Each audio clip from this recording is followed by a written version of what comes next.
ko ng maikli. Ilang buwan na po ba yung fistula niyo? Ano po, noong January 19. Isang buwan na yun po. Opo. Pwede na daw to next week, sabi po.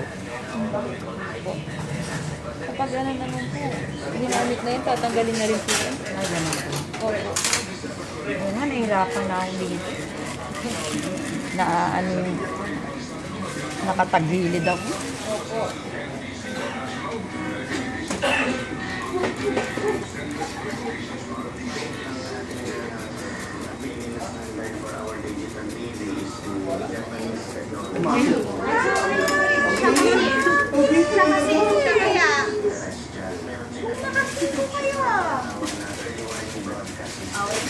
Bakit na yan, si Marcel? Away na. Rambol na. May kurendo na ba sa'yo sa mapa? About what, ma'am? Huwag mo nang tanongin.